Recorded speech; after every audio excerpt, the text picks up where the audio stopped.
When I was younger, the attic terrified me more than the basement ever did. I never really understood why. Most people are uneasy about basements, but there was something about our attic that unsettled me on a deeper level.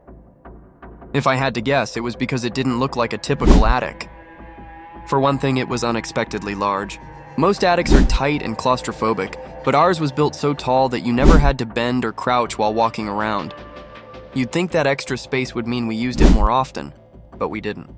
My parents treated it like nothing more than an oversized storage room. That was its only purpose. Looking back now, it honestly feels like they went out of their way to avoid it. Another strange detail was how many hidden corners it had. The space was divided by uneven beams and small drops in the floor, almost like someone had designed it as a maze.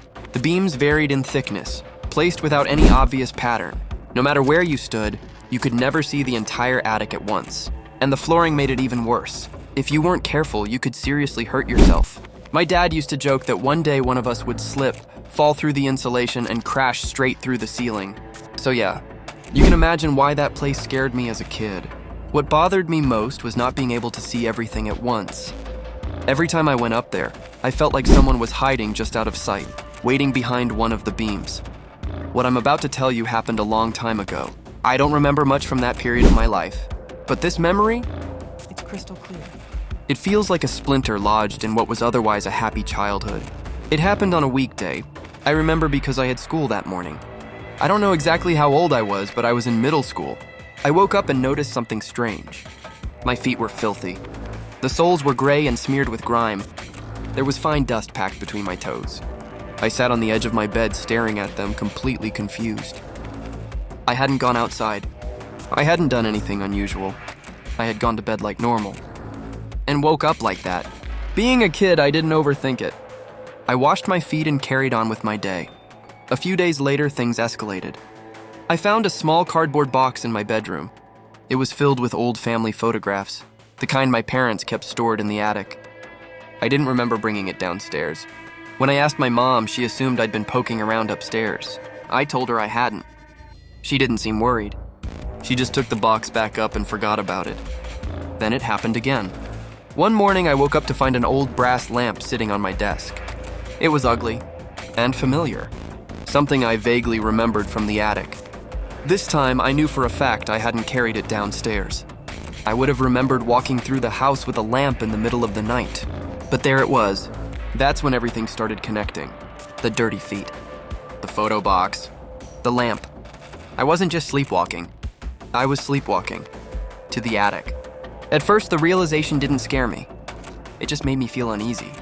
The thought that I was unconsciously navigating that maze of beams and uneven flooring in total darkness was disturbing. I told my parents. They reacted exactly how you'd expect. They said sleepwalking was common. Lots of kids do it. I'd grow out of it. They weren't dismissive, just unconcerned. But to me, it felt serious. After the next incident, I started dreading bedtime. I would lie awake for hours, afraid to fall asleep. Every morning, I checked my feet. Clean meant I stayed in bed. Dirty meant I'd gone back up there. Most mornings, they were clean. But the few times they weren't, those nights stayed with me. There was no denying it anymore. I was regularly going into the attic, and I had zero memory of it. For all I knew, I spent more time up there than in my own bed. The fear was constant, a slow creeping dread that never fully left. Then came the night I'll never forget.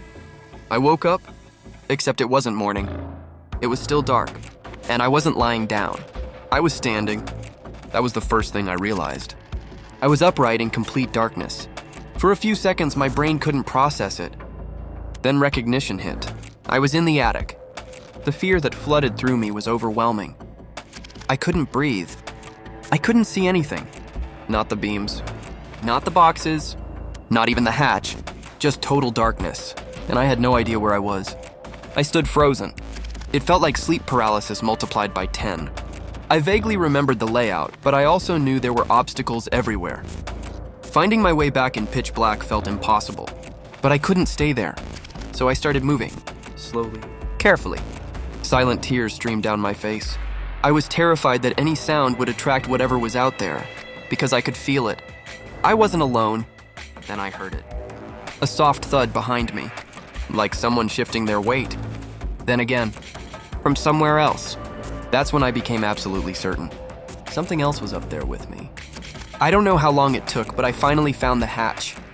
I ran straight to my parents' room. I was sobbing uncontrollably. I told them everything. They hugged me, said sleepwalking could be scary but harmless. My dad offered to lock the attic hatch. I agreed immediately. I begged him to check the attic. He did. He found nothing. The sleepwalking stopped after that, but I've never fully accepted that explanation because I know what I heard. Years later, in that same house, something else happened. I was around 14 or 15. It was close to Christmas. My dad sent me into the attic to grab decorations. While moving boxes, I noticed something strange. A black, heavy-duty container tucked into the far corner. Inside were dozens of handwritten pages. Maps, notes, symbols. Everything covered in frantic writing. At first, it looked like a journal. Then it became disturbing. The writer was obsessed with the attic, measuring it, mapping it. They claimed part of the space didn't match the house below. They documented scratching, breathing. There were timestamps. 2:14 a.m., scratching for 3 minutes. The final pages weren't even sentences anymore, just tally marks, rows and rows of them. I checked the wall they described. Some of the marks lined up. My dad tore it open. Behind it was a hidden space, several feet deep, covered in strange markings. No entrance, no explanation. Someone had been in there, but there was no way inside. My dad believes his father found the writings and hid them. To this day, we don't know what really happened. And honestly, I don't think we ever will. Because whatever was in that attic, I don't think it wanted to be found.